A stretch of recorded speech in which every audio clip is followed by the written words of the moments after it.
Learning objectives. After completing this module, learners will be able to discuss the emergence of nationalism, explain the making of the nation, describe the growth of mass nationalism, highlight the advent of Gandhi, enlist the various national movements, recall the happenings of 1922 to 1929. The emergence of nationalism. The knowledge of being Indian and that its resources and systems were meant for Indians marked the trace in nature and role of British in India. The political associations came into being in the 1870s and 1880s. Pune Sarvajanik Sabha and many such associations functioned in specific parts of country, and their goals were stated as the goals of all the people of India. In 1878, the Arms Act was passed, disallowing Indians from possessing arms. The Vernacular Act was also passed in 1878, which allowed the government to seize the assets of newspapers, including their printing presses, if the newspapers published anything objectionable. In 1883, Lord Ripon's law member, Sir Courtenay Ilbert, introduced a bill called Ilbert Bill.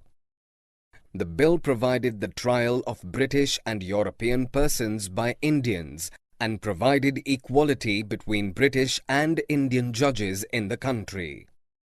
The bill caused widespread agitation among the whites, who strongly opposed the bill and forced the government to withdraw it. The Indian National Congress was established in 1885.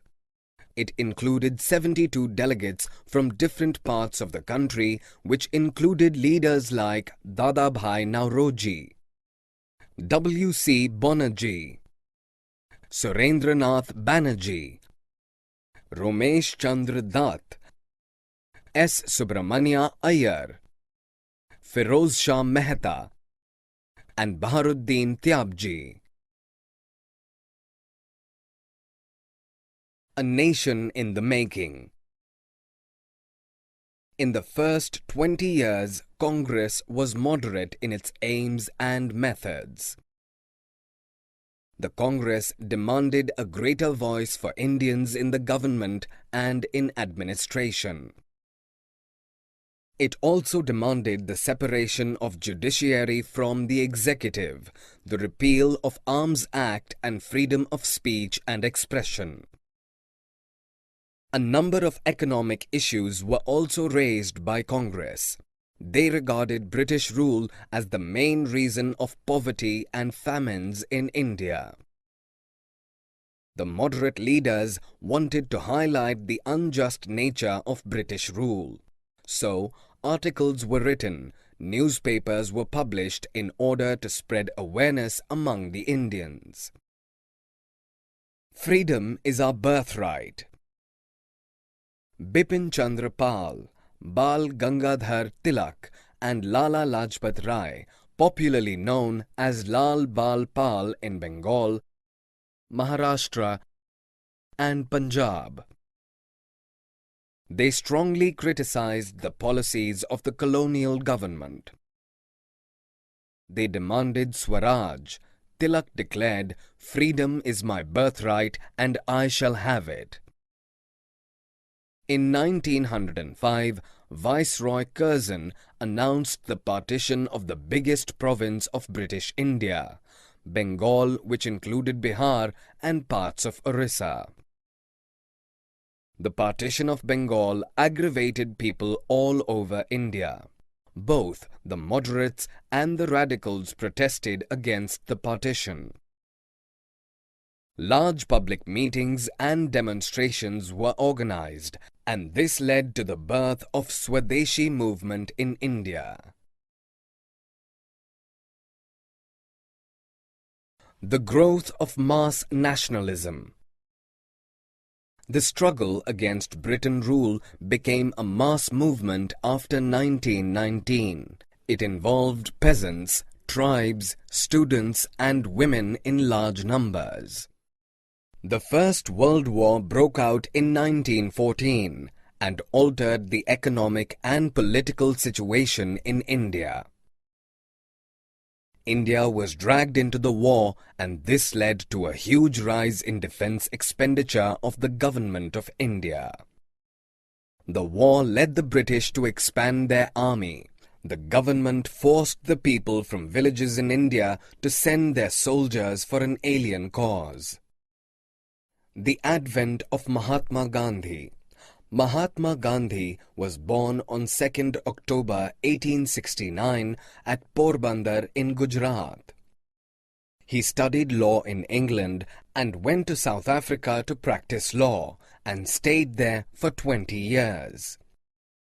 In South Africa, Gandhiji struggled for the Indians in non-violent marches against racist restrictions and had earned great respect and popularity both at national and international level. Mahatma Gandhi spent his initial years in India traveling throughout the country, understanding the people, their needs, and the overall situation. Gandhiji launched local movements in Champaran, Kheda, and Ahmedabad, in which he received success.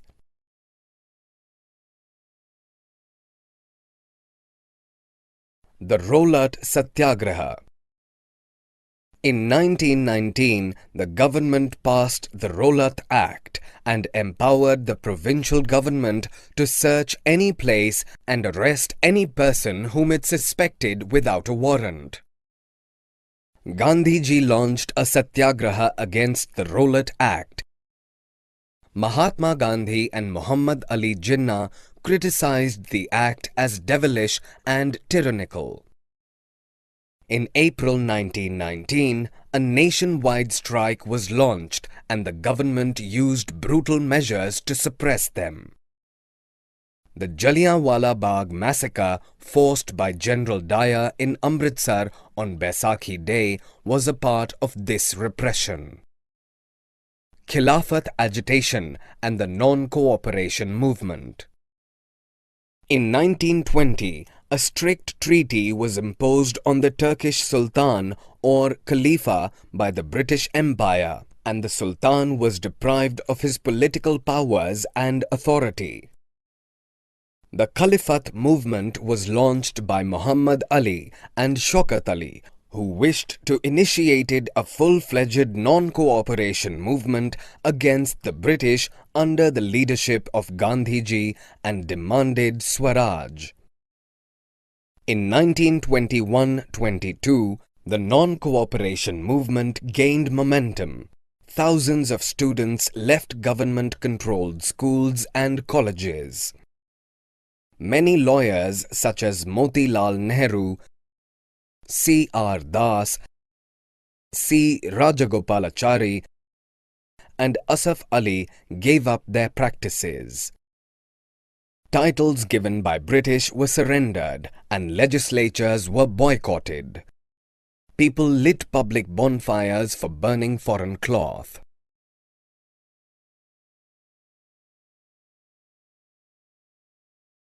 People's Initiatives and Mahatma. People's Initiatives. Non-violent campaign was organized in Kheda, Gujarat by Patidar peasants against the high revenue demand of the British. In Bengal, the Khilafat non-cooperation alliance gave enormous communal unity and strength to the national movement. In Punjab, the Akali agitation of the Sikhs pursued to remove corrupt Mahants supported by the British from their Gurudwaras. In Andhra Pradesh, forest satyagraha was practiced by the poor peasants and tribals by sending cattle into forests for grazing without paying the fees. The People's Mahatma. Gandhiji was regarded as a Messiah by the people. He was someone who could help them overcome their misery and poverty. Gandhiji wanted to build a united class of people. He was against interclass conflicts. The happenings of 1922 to 1929. In February 1922, a crowd of peasants set fire to a police station in Chauri Chaura, because of which Gandhiji called off the non-cooperation movement. Chittaranjan Das and Motilal Nehru argued that the party should contest elections to the councils. In order to influence government policies, they needed to be a part of the council. Civil disobedience movement was launched in 1930 under the leadership of Gandhiji. The formation of the Rashtriya Swayamsevak Sangh (RSS) and the Communist Party of India were the two important developments of the mid-1920s. The Congress resolved to fight for Purna Swaraj in 1929 under the presidentship of Jawaharlal Nehru, and 26 January 1930 was observed as Independence Day all over the country. The March to Dandi. In 1930, Gandhiji started the march to break the salt law. According to this law, the state had the authority on the manufacture and sale of salt. Gandhiji and his followers marched from Sabarmati to the coastal town of Dandi, where they gathered natural salt found on the seashore and boiled seawater to produce salt. The combined struggles of the Indian people proved to be fruitful when the Government of India Act of 1935 prescribed provincial autonomy. In 1937, the government announced election to the provincial legislature. The Second World War broke out in September 1939. The Congress leaders were ready to support the British. They demanded the independence of India after the war. The British refused to fulfill this demand, as a result of which Congress ministers resigned in protest. Quit India movement, and later. In the middle of the Second World War, Mahatma Gandhi decided to start a new phase of movement against the British, which was called Quit India movement. The first response of the British was a big suppression. Towards the end of 1943, over 90,000 people were arrested and around 1,000 killed in police firing. Towards independence and partition. In 1940, the Muslim League demanded independent states for Muslims in the northwestern and eastern areas of the country. The provincial elections of 1937 convinced the League that Muslims were a minority and they would play second fiddle in any democratic structure. The rejection of Congress for its demands to form a joint Congress-League government in the United Provinces in 1937 also annoyed the League. In 1945, after the end of the war, the negotiations initiated between the Congress, the League, and the British for the independence of India. The conversation failed because the League proposed the demand for Pakistan.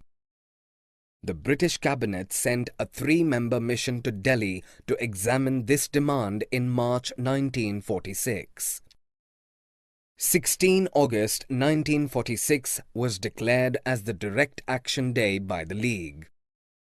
On 3 June 1947, the partition plan was announced and Pakistan came into existence.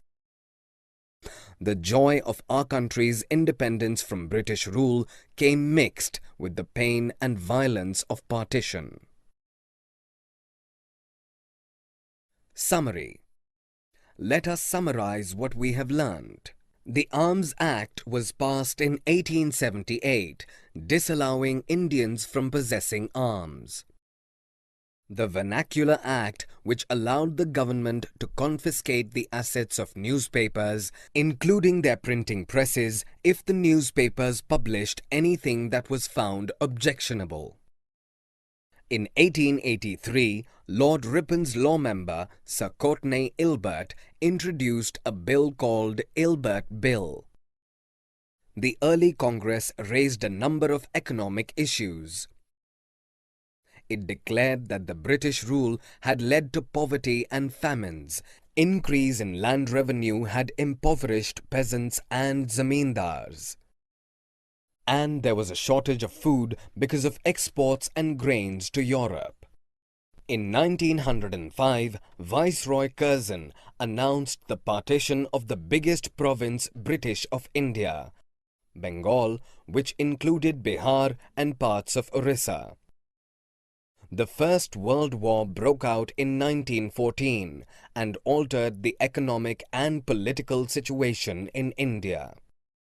In South Africa, Gandhiji struggled for the Indians in non-violent marches against racist restrictions and had earned great respect and popularity both at national and international level. Gandhiji launched local movements in Champaran, Kheda, and Ahmedabad, in which he received success. The Khilafat movement was launched by Muhammad Ali and Shaukat Ali, who wished to initiate a full-fledged non-cooperation movement against the British under the leadership of Gandhiji and demanded Swaraj. In February 1922, a crowd of peasants set fire to a police station in Chauri Chaura. Gandhiji called off the non-cooperation movement. In 1930, Gandhiji started the march to break the salt law. According to this law, the state had a monopoly on the manufacture and sale of salt. On 3